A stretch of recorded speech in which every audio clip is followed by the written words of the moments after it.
मैं आपको एक खूबसूरत सी फ़ोटो फ्रेम बनाना सिखाऊंगी। इसमें आप फ़ोटो चेंज कर करके भी डाल सकते हैं। कुछ कुछ दिनों में फ़ोटो चेंज कर सकते हैं और किस तरह से पूरी बनानी है उसका मैं फुल वीडियो आपको दे रही हूँ। फ़ोटो फ्रेम सिखा रही हूँ। इसके लिए मैंने माउंट बोर्ड लिया है और जो भी फ़ोटो हमारी नॉर्मल 4x6 साइज़ की जो फ़ोटो है, फ़ोटो लिए, फ़ोटो के चारों तरफ ड्रॉ किया और 3 सेंटीमीटर हर साइड से मैंने एक्स्ट्रा लिया है। और फिर इसको हटाऊँगी। जो फ़ोटो की ड्रॉ की थी उससे 1-1 सेंटीमीटर हम अंदर की तरफ लेकर इसकी ये वाला पोर्शन हम कट करेंगे। ये अगर हम कैंची से काट रहे हैं तो बीच में इस तरह से होल करेंगे हम पहले और फिर इस तरह से कटिंग करेंगे।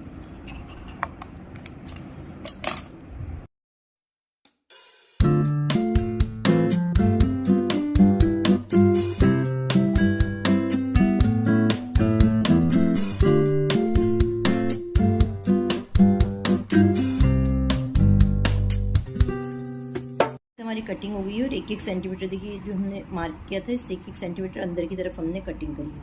अब इस पे ये थोड़े से इस तरह से हो रहे थे। इसकी फिनिशिंग के लिए हम पतली वाली मास्किंग टेप लेंगे और वो हम चारों तरफ ऐसे लगाएंगे कि दोनों साइड में वो चिपक जाए। इस तरह से सभी तरफ और मिडिल में भी लगाएंगे। ये मास्किंग टेप लगा दी। अब इसी तरह से इस चारों साइड में भी मैं लगाऊंगी मास्किंग टेप।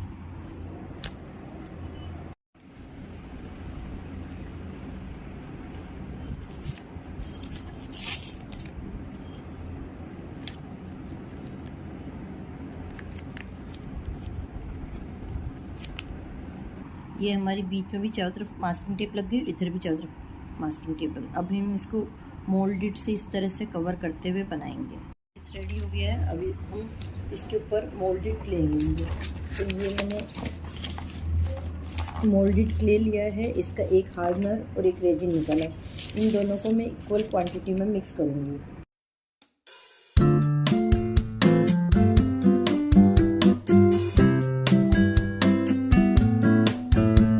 अच्छे से मिक्स हो गया है। अब मैं इसको यहाँ पे हल्का सा टेल्कम पाउडर लगाऊंगी और बहुत ही कम लगाना, बहुत ज़्यादा नहीं लगाना जिससे ज़्यादा ड्राई हो जाएगा। और इसको एक रोल जैसा करके इस तरह से और बेलन की हेल्प से मैं इसको अच्छे से फ्लैट कर दूँगी। इस तरह से बेल लिया है। अब ये फ्रेम का एक पोर्शन लूँगी और इस पर मैं फेविकॉल लगाऊंगी।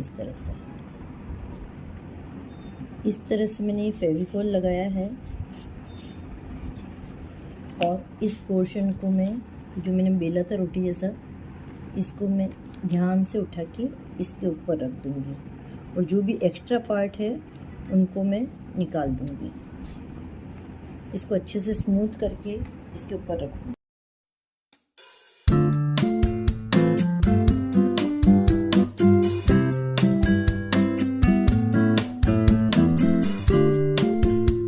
जो बचा हुआ मोल्डेड है उसको भी मैं करके दूसरी साइड में लगा दूंगी।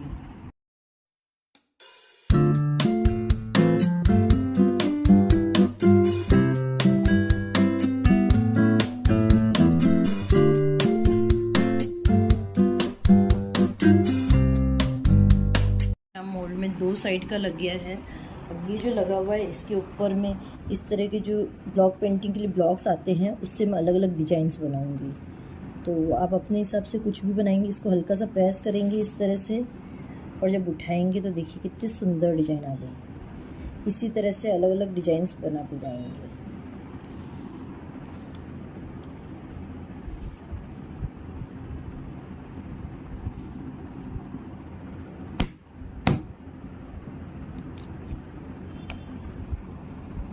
इस तरह से मेरी 2 साइड में डिज़ाइन बन गई। इसी तरह से मैं दूसरी साइड में भी मोल्डेड लगाकर डिज़ाइन बनाऊंगी।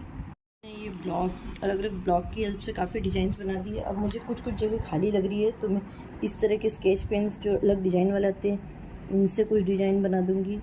तो आप डिज़ाइन किसी भी चीज़ से बना सकते हो, ज़रूरी नहीं कि आपके पास ब्लॉक ही होनी चाहिए। देखिए इससे भी कितने सुंदर फ्लावर की डिज़ाइन आ रही है। तो ऐसे डिफरेंट डिफरेंट डिज़ाइंस हम इस पर पूरे बना देंगे।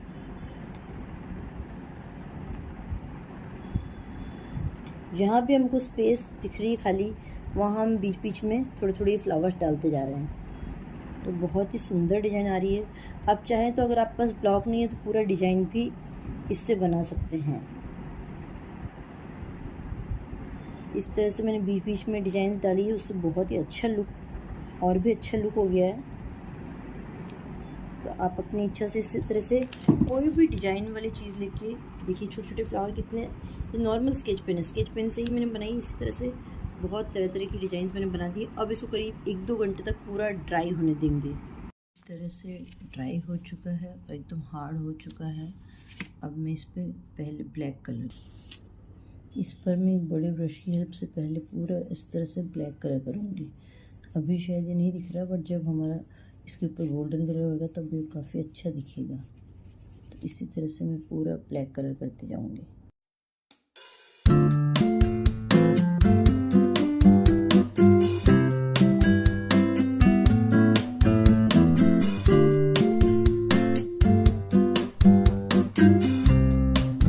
इस तरह इस फ्रेम पे चारों तरफ ब्लैक कलर हो चुका है। अब इसको थोड़ी देर ड्राई होने देंगे। पूरा ड्राई हो चुका है। अब मैं इसके ऊपर कॉपर कलर हैंड से करूँगी, क्योंकि हमको बीच में डालना, तो ब्रश से हम ज़्यादा नहीं करेंगे और हैंड से ही करेंगे। इस तरफ से मैंने फिंगर पे कलर लिया है और इस तरह से मैं थोड़ा थोड़ा लगाते जाऊँगी, तो बीच बीच में लगता जाएगा और कहीं कहीं पे ब्लैक भी दिखता रहेगा। इसी तरह से मैं पूरा करूँगी।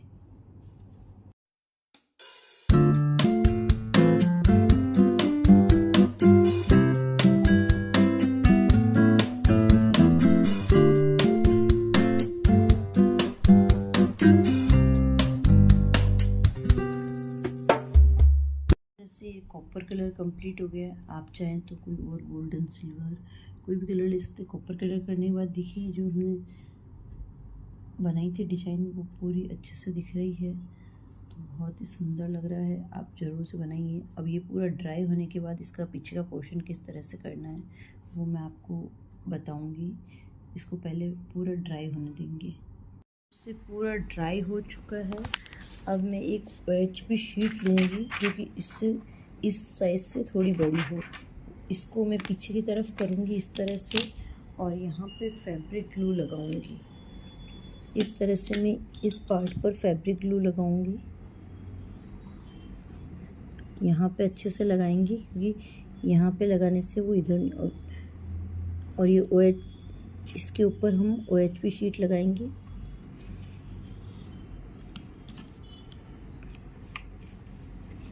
इस तरह से मैंने ये OHP शीट ली है और इसको मैं इसके ऊपर लगाऊंगी। तो इस तरह से ये पूरी स्टिक हो जाएगी और थोड़ी देर में चिपक जाएगी। तो इसको अच्छे से स्टिक होने देंगे और ड्राई होने देंगे। हो चुका है। और हम इस तरह की पट्टियाँ लेंगे और इनको भी फैब्रिक ग्लू की हेल्प से, ये हमने पट्टियाँ पतली ली और जो हमने ये निशान लगाया, पहले फ़ोटो का निशान लगाया था, उससे थोड़ा बाहर की तरफ ही लगाएंगे तो ये ज़्यादा अच्छा रहेगा। ऊपर की तरफ हमको नहीं लगाना है।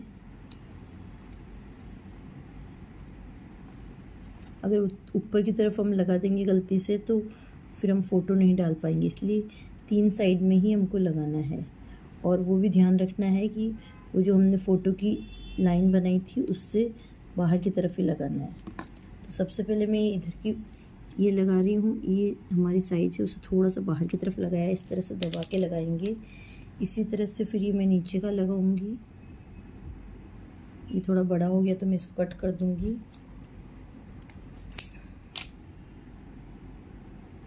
और इसी तरह से इधर का भी लगाऊंगी। दोनों तरफ पट्टियाँ लगा दी। ये हमारे फ़ोटो लगाने के लिए ये रहेगा। और इसके ऊपर हम फिर से फैब्रिक ग्लू लगाएंगे और ऊपर एक दूसरा माउंट बोर्ड लगाएंगे जिससे ये पीछे की तरफ फ़ोटो टिक सके।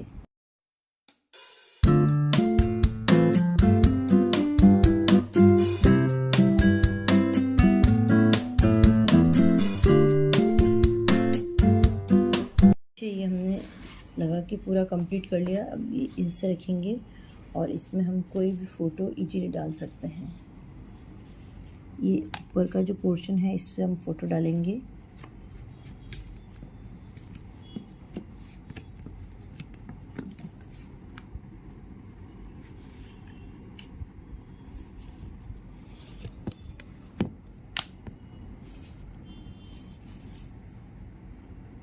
ये इस तरह से हम इसमें कोई भी फ़ोटो डाल सकते हैं और इस तरह से खूबसूरत सी फ़ोटो फ्रेम तैयार हो गई है।